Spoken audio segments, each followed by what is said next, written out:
the learning outcome 2 presentation, and we'll do a bit of discussion around some of the areas related and obviously the learning outcomes for this. So the unit that we are studying is, children's health and well-being. And in this unit, the learning outcome 2 is focused on understanding the needs of children during transition and significant events. Now, let's look at a couple of things first before we get into details of it and understand what do we mean by, transition, and what do we mean, essentially by significant events. So transition, for children, when we do say, and when we do refer it to from a point of view of childcare, transition would essentially mean a process of change. And that process of change would be, something which is going to be affecting the child's well-being in terms of growth and development.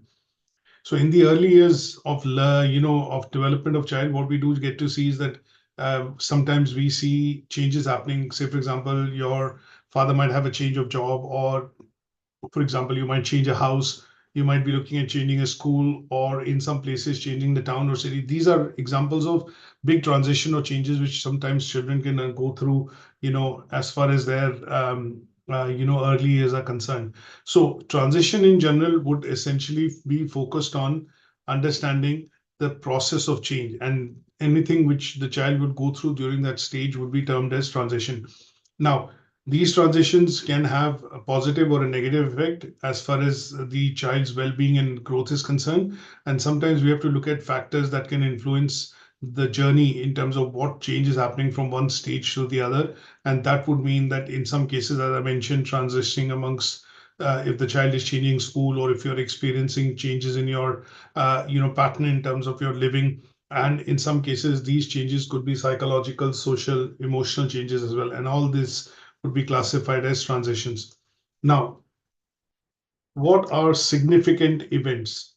If we talk about significant events in the case of early years of children, in specifically in the stages when children are essentially growing up. So when we talk about significant events in early years, they would mean that there is an incident. So when you think of the word significant, it should straight away come to your mind that we are talking about an incident. That means an incident which has occurred, in the child's life. And that could be an accident, that could be, say, for example, some sort of a mishap, and that would leave a lasting impression in the child's memory, and that would be classed as an event. Now, event would be, for example, you've celebrated your child's 3rd birthday or 5th birthday, and you've done it with a lot of fanfare. So sometimes you would look at, in terms of what is currently being discussed, from a point of view of child's, let's say, growth years, and what kind of significant event, can affect the development of a child. So these would mean, say, for example, sometimes children in the early years, they commit offenses, and it leads to, say, investigations and things like that with the police. Even in certain extreme cases, they would be classed as events. So when we talk about events in general, we are talking about events which will shape the child's future. So significant would mean an incident. Incident should classify straight away to a significant outcome, which is going to be affecting the future of the child. And in some cases, we would be looking at psychological effects. We'll also be looking at, certain aspects related to theories that we have studied, like Erickson's theory. We've studied Piaget's theory. And in those cases, we will relate it to the psychosocial stages or conflicts which the child would go through as they're growing up in their early years. So these two terms are quite significant when you look at transition and significant events. Is that clear? Is that okay? Yes, it's okay. That's great. Now, we have 3 assessment criteria primarily, to look at in this particular learning outcome. And the assessment criteria are primarily related to, discussing what would be the causes, or how do we identify these transitions. So as a child practitioner, as somebody who's going to be working in this sector, what we want to be able to do is understand, how these factors can actually occur when we talk about transition. So in some cases, what we will do is, in the first assessment criteria, we look at the signs and the telltale signs which typically occur when we are able to identify these kind of changes which are tentatively happening from a point of view of child's initial ages. So these are the bits that we will primarily look at in the first assessment criteria. The second one would be looking at potential effects. Now, once we've identified these transitions and significant events, we will look at some classic examples of what these events and event transitions are. Then what we need to do is discuss around them what would be the effects the child's early years of growth will be having, and that would be the second part. And the third part that we are looking at is explaining the role of which is explaining the role of somebody who's working within this sector, somebody who's working as a childcare, in the childcare sector, or primarily as a early years practitioner, somebody who works with child in nurseries, after school clubs, or kindergarten, or for example, nurseries in this case. What will be your role in helping the child to prepare that transition, working with parents and some of the other caregivers which are involved in providing care for that child, and how would you support the child in terms of the needs during this particular transition and significant event period. So let's look at a particular activity which obviously we've just briefly covered, but it says understand the term transition. So when we look at the term transition, and when we look at what is in terms of transition and definition of the word transition, we look at the meaning of the word, and that would mean that you are looking at a process or a period. Sometimes changes can happen immediately, sometimes changes can happen over a period of time. So for example, if you're moving a house, if you're moving a school, that will be across a couple of days, and it will not be something which will happen pretty much immediately. So transition can be a process or a period of changing from one state or one condition to the other, wherein the child then becomes comfortable. Now, what kind of transitions have happened in your own life you can identify? For example, everyone is grown up through the years in terms of as a child. So what I would say is, can you identify a few transitions that you have seen in your own life as a child? So for example, sometimes I know that people move countries or move from one location to the other. So in some cases, the people, and as we have lots of students, sometimes they have moved from Italy to the UK, or people who have moved from, because of Brexit, moved from other countries into UK, or from UK to abroad when they've returned back to their home countries. In those cases, they would be termed as transitions, and they are essentially the kind of big transitions that we need, that we can classify them as, when you've reached that you have had a bit of a change, not just in terms of location, but entirely in terms of the country itself. And that means you would need to adapt to lots of things: cultural change, language change, weather or climate change in some cases, then adapting to staying in a particular area, finding a location, finding a house, finding a school. And these are examples of big transitions which people go through. One of the other things which I would mention is, for example, if I've reached a milestone that I've turned 30 or I've turned 20, and that's a significant transition in terms you've reached an age which is, say, for example, I've become a teenager now, so 13. And when you finish your teens and you become an adult, so if you've crossed 19, that's a significant milestone, that you're no longer going to be classed as a teenager. And because you've become 20, you'll be classed as an adult. And in those cases, what you'll be looking at is an example of transition. And in some cases, responsibilities, your expectations from parents, or when you work with your friends and peers, their expectations might slightly change, because at the age when you become 20, you become more or less an adult. Your parents and your near dear ones would start expecting that you start earning, maybe take up a job, you might live independently from your parents. So these are examples of big transitions which typically can happen in the individual's life. Now, we are focused on transitions which are primarily happening in the early years of development.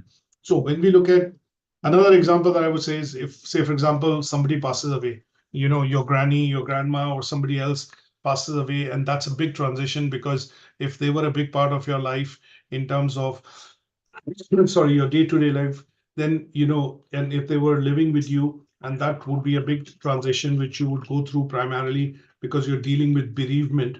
And in such cases, marriage, for example, having the first child in the family, these are all examples of transitions. Now, when we look at transitions in particular, there could be lots of different types of transitions that we talk about, and sometimes they have been identified as related to events which typically would happen in someone's life.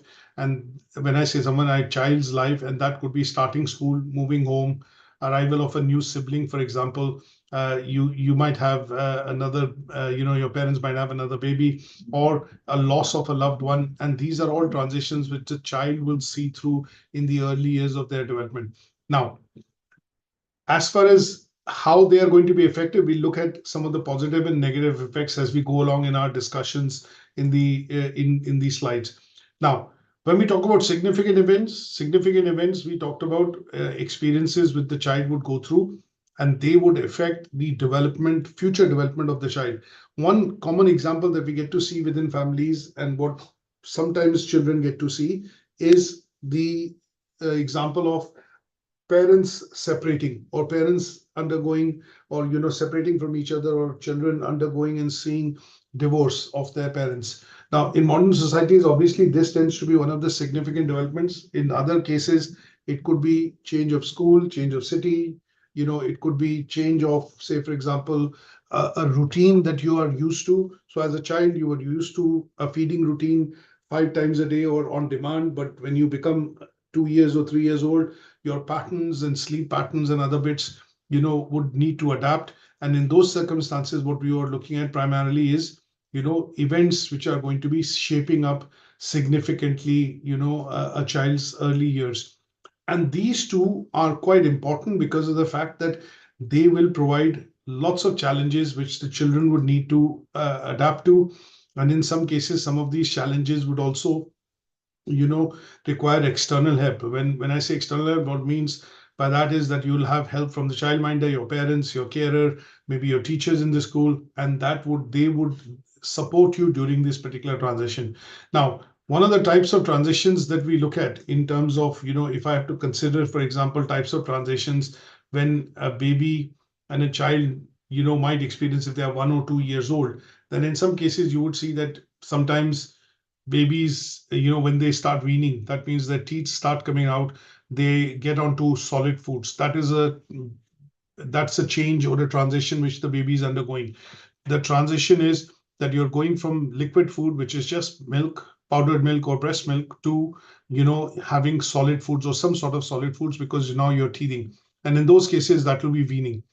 The second would be a transition, if you think of, which I would think of, is if I think as a baby, I am crawling, but I start to walk. So between the age of 9 to 12 months, I am going to be in a transition wherein I'm going to be, taking support, standing up, and I would start to, instead of crawling, I will start to walk and find my balance. And that would be another transition which the baby or the child would be going through. The other thing which I look at in children, for example, which we can relate to, is if children at the age of 1.5 years to 2 years old, what will happen is at some stage potty training on nappies would be done away with. So parents would start to do those trainings which are essentially going to get rid of nappies.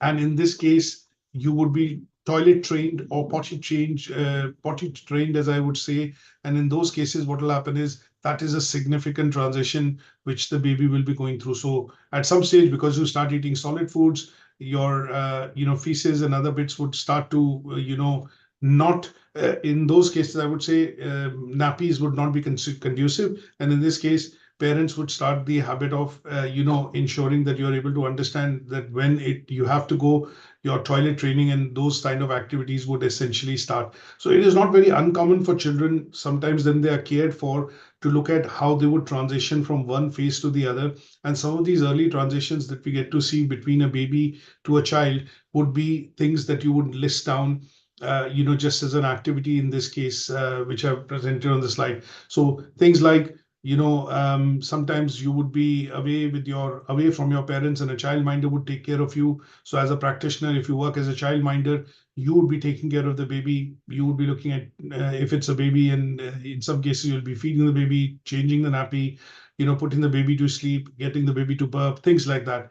Then the second would be when the baby transitions to a child age between the age of 4 and 5, you would be essentially be looking at going into nursery, and then the foundation year stage, and essentially moving into a school in primary. That would be one other transition which the child would be looking at. And when we talk about events, we are talking about events like, death in a family, parents divorcing, you're moving home, you are critically ill, or you required hospitalization, you've had another sibling, birth of another sibling, and they would be classed as, events which will happen, pretty much within a child's life. Is that okay? Any questions on this so far? No, it's fine. Right. Now, when we look at specific needs during transition, so one of the bits that we want to understand is what are the various positive and negative effects, or what are the needs essentially. So needs in this case would be that children would need to be emotionally supported. Sometimes you look at parents giving reassurance, hugging them, or taking them out on long walks, playing with them in a play area. Those are emotional needs wherein you are trying to reassure children about their emotional support that they need from you as a parent. Sometimes you have to look at consistency and building a routine. So children would be put into a routine at some stage in terms of sleep, in terms of feeding habits, in terms of daily activities that they can do. And this would allow them to develop some sort of control on their own life in terms of activities they do. You would also probably be supporting children, from a point of view of giving them information. At the age of 4 to 5, it is more about being trained in the school. In the primary, you start to learn alphabets, numbers, things like that. And that would be preparing them for, what they are going to be taught in school, as I would say, the education phase in the child's life. So that is another transition. And then in some cases, when we look at positive and negative transitions or effects, we talk about a smooth transition. Sometimes you see that if the child is being moved from one school to the other, there's a transition in terms the teachers would essentially create a handbook of what the child has done. All the work and everything would be provided so that you're able to hand that over in the new school. Teachers from the new school can speak to the teachers in the old school to understand specific requirements of a child. And in those cases, sometimes you would see carers or childminders, or essentially, somebody who's working as an early years practitioner would also visit your child and the parents a couple of times when they've had this transition from one school to the other. And that would be to help them familiarize in the new settings, meeting the teachers, and obviously familiarizing themselves with routines. And these are going to be, effects which the children will go through. But in order to make this effect a positive effect, the support provided by carers, childminders, early years practitioners, teachers would be instrumental in ensuring that the child is able to, suit well into that particular transition. You would also see that sometimes, I think one of the things which I've seen is sometimes you would see the council or the government providing family support programs. And these family support programs are primarily oriented to ensure that people who are on benefit, or sometimes they feel if the child might not get a suitable environment, then the council or the authorities would step in and they would provide the basic essentials or equip the parents essentially with, training and information, and in some cases even, financial handouts to be able to support the upbringing of their children. And that would be under the family support program we generally get to see that are run by a council or some of the local authorities in tandem with some of the charities sometimes. And these are all things done primarily to support children through transition and any sort of a significant event that they have faced, so that they do not have any emotional distress.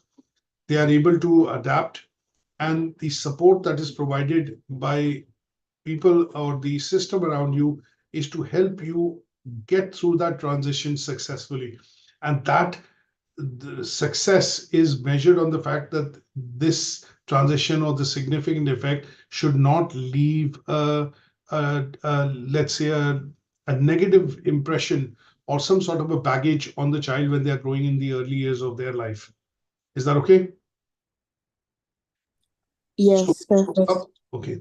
Now, some of the other bits that we will discuss, which is potential effects, of transition, what could be the potential effects? Could you think of any potential, effects which could be positive or negative effects which could happen because of any one transition that we can identify? Say, for example, moving of school, or parents divorcing, or for example, they having a young brother or a sister, a newborn coming into the family. Anything that you can think of? Any related to any of the transition?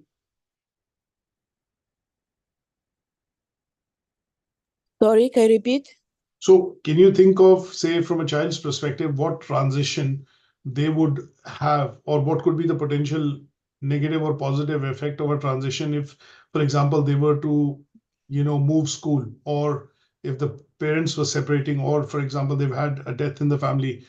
Can you think of any positive or negative effects which could, which the children could face because of this transition or a significant event? Yeah, so the negative, for example, if the school, like for example, if the parent of the child get divorced, the child can be sad. So at school he can be concentrate, like he be what to say? He be worried. So he will not focus about school. So that will affect him. That's the word I was saying. It will affect him. So that's the negative thing. And but if the child change the school, he can be negative or good thing. Sometimes, okay, negative because you leave your whole class, your whole friends, and the positive, like you meet new people. So it depends. Like the beginning is be hard to meet new people, but after you can figure out everything. Absolutely correct. So yeah, good examples that you've given. So they are all potential transitions or events which children can go through. So if I were to just classify them as, for example, if they were moving school, I would probably put them as what is called environmental change. So for example, you've gone from one location to the other and it's a change in environment, change in city. So I would probably say an environmental change. If you moved a house, environmental change. If you've had, say, for example, an illness or a prolonged illness that you've not been well, or if you've had an accident or somebody in the family has had an accident and the children have to adjust to some of the, let's say, drawbacks or limitations it brings because they've had an accident, they would be termed as health related events or transitions which the children will go through. And then, as you mentioned, social and personal development would be making and losing friends, going from, say, one stage of growth to the other, and they would be essentially termed as social and personal, transition or developments. And educational transitions would be you're going into a nursery, you're changing school, you're moving from primary to a secondary school. They would be termed as educational transitions. And then you mentioned family. So I would say birth of a sibling. If you had a new, your parents have had a second baby, or a third baby, they would be family transitions or events. Divorce or separation of parents, as you said, remarriage of parents, for example, or bereavement in terms of somebody has died in your family, and they would be essentially, the transitions and events. So we can classify them. They're all correct what you've said, but what we can do is we can classify them just as an add-on further step to say that these are family transitions, these are educational transitions, these are social and personal transitions or events, they are health related events, and they are environmental related. Now, their potential effects would also be slightly different because when we've classified them as different types, what we're going to see is that their effects are going to be slightly different. So, for example, if you've had a death in the family, then this could be a traumatizing experience for the child because they haven't faced anything like this before. And in such cases, the child would not know how to react, what to do, and would be confused. And they might also display signs of distress. That means they might not be taking it, or they might be too depressed, or they might take it the other way in the sense they might be too sensitive to it. And in such cases, practitioners or early years practitioners, childminders, parents, would need to step in and help the child understand that what has happened. You might have to give the significance of the event, explain the event, tell them what and how what needs to be done, and how would you experience and what kind of things you're experiencing. If the child is big enough to be able to understand at the age of 4 and 5, separation from parents, if the bereavement has happened, then these are factors or events which will need to be explained. And over a period of time, these changes would be explained so that the child is able to adjust and understand some of these significant changes.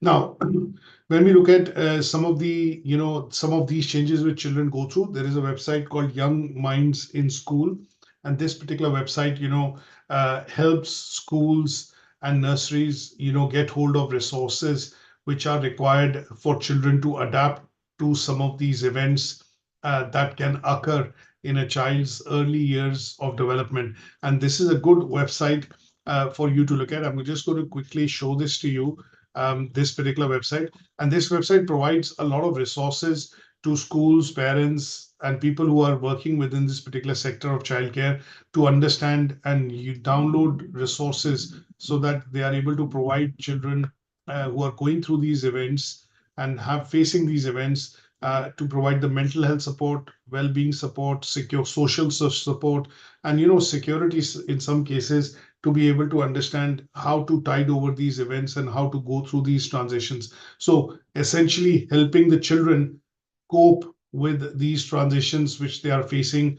And these transitions which they are facing are termed as what are called significant events in the child's life, so that they might not have a lasting effect on the child's behavior in the development of the child in the future. And in some cases, helping the child to tide over and not carry them as scars. Or, sometimes what we'll see is that children, get, let's say, they have flashbacks and memory flashbacks of certain events that they are not able to forget.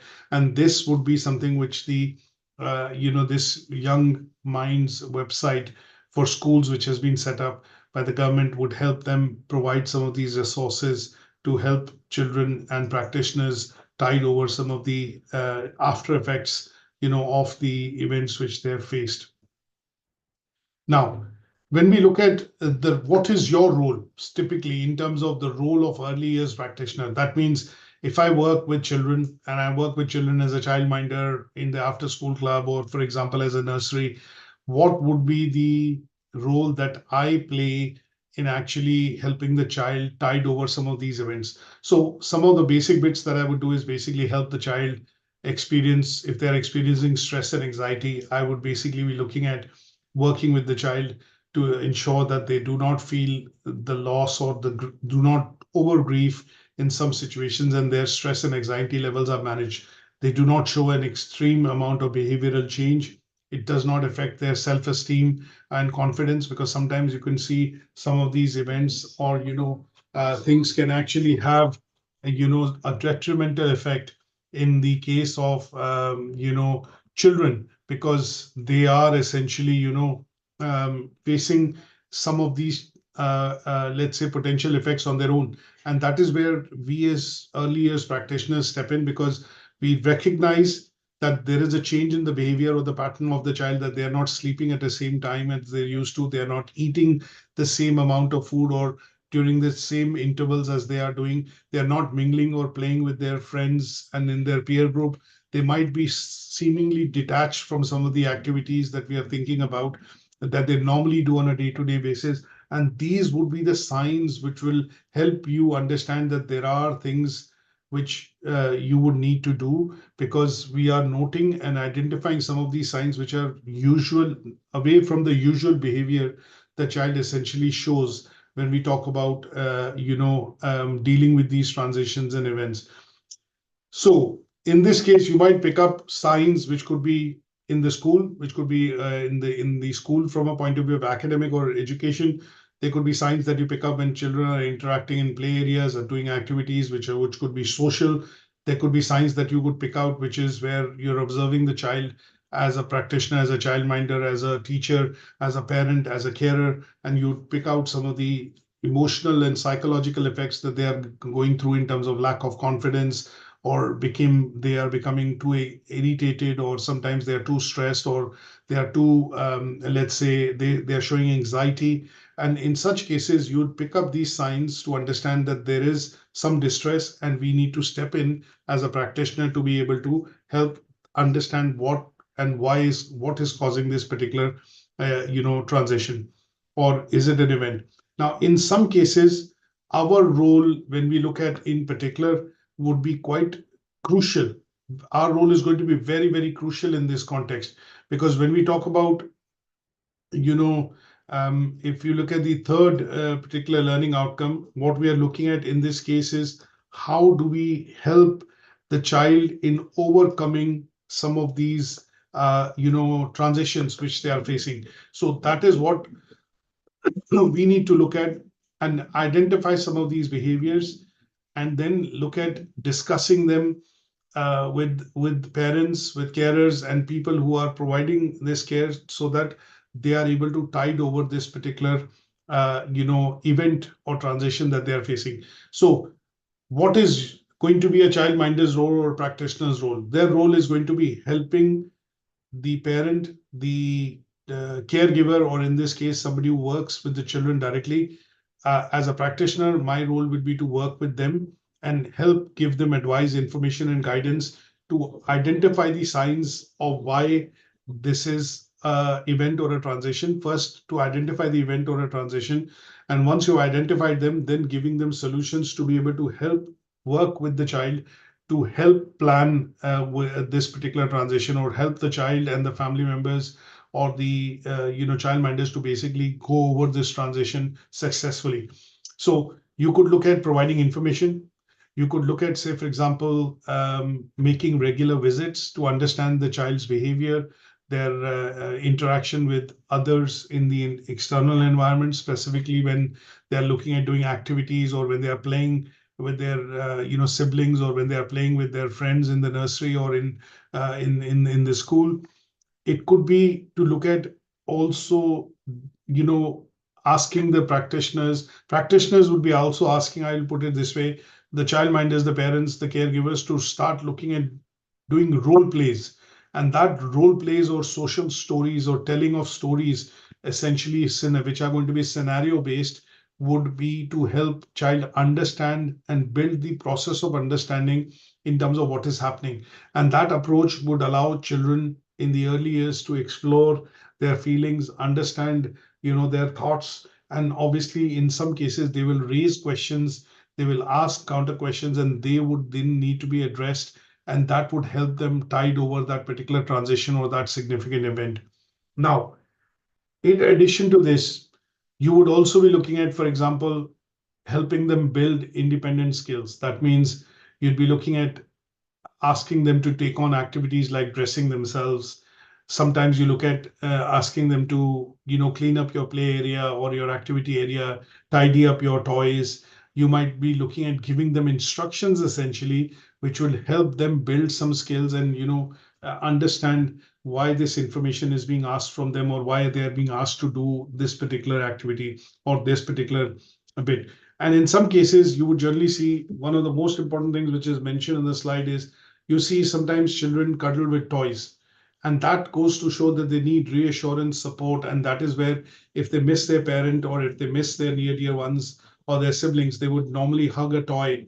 And in such cases, it symbolizes that the child might be having fear, or a fear of the unknown. And that is why what they want to do is feel reassured, and they cling to a cuddly toy.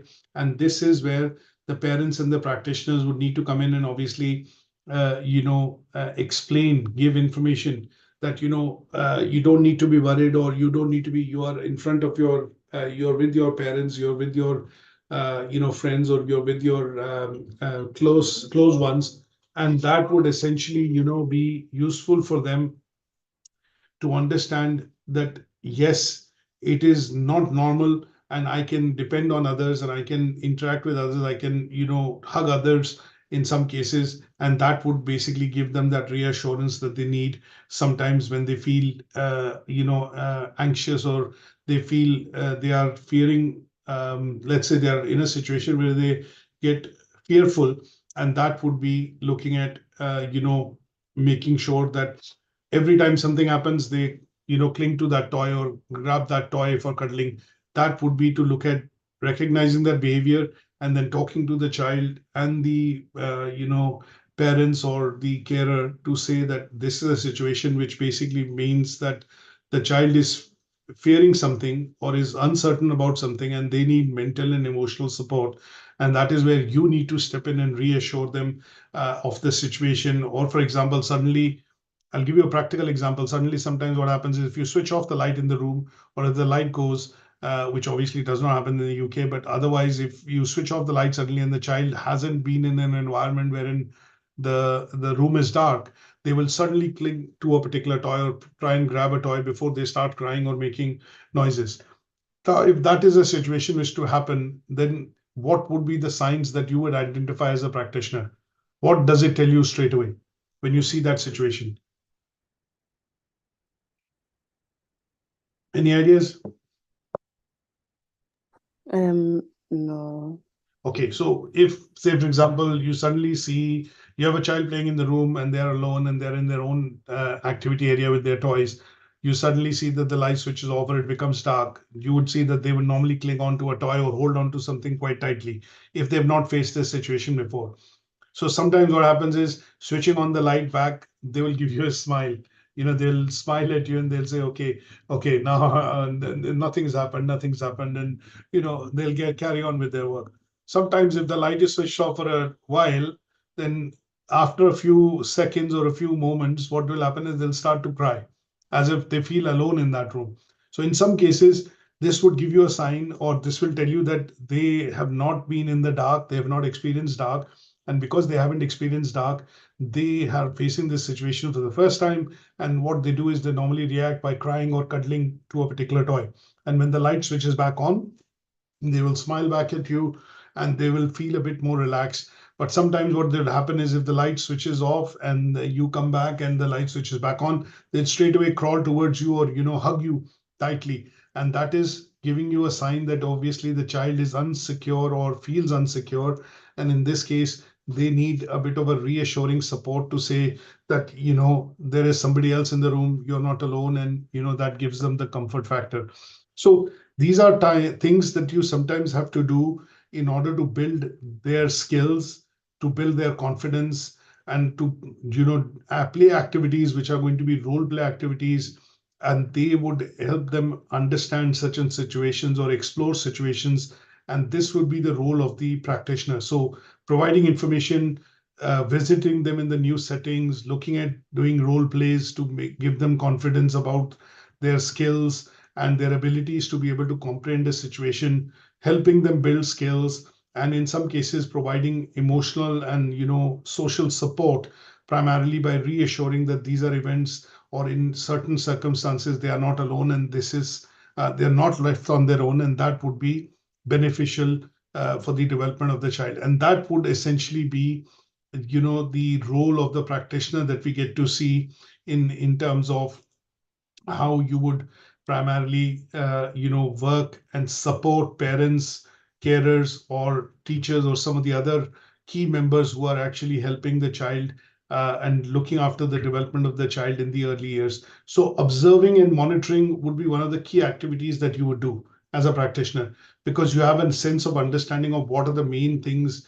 and events which take place, and how to react, how to comprehend, and how to solve and provide solutions to these events and transitions. Would be the role of the practitioner, by looking at giving advice, guidance, information sharing, observing and monitoring. And in some cases, when we look at the Young Minds website, also looking at providing resources or activities which would help in providing a stable development environment, or stable environment in which the child essentially would develop.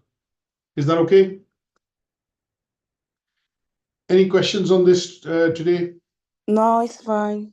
Thank Okay, you. so what I'm going to do is, obviously, for last week's learning outcome and today's discussion, I'm going to try and upload a couple of things in terms of activities, what are the kind of activities which early years practitioners actually undertake. And those activities would be, activities or routines or transitions which they undertake, would be useful for you to understand and, put it into context with what we've discussed today. Okay, and I will see you tomorrow in tomorrow's class primarily, and where we'll discuss some of the I would say, the learning outcome 3 objectives. So thank you so much Okay. for joining today, and hopefully what we will do is catch up tomorrow, and I'll make these handouts and the recording available in a couple of minutes on Moodle, and I'll text you on the group so that you're able to then go ahead and read and download them. Okay, no problem. Brilliant. Bye. Thanks for attending, Simone. Thank you. Take care. Thank you.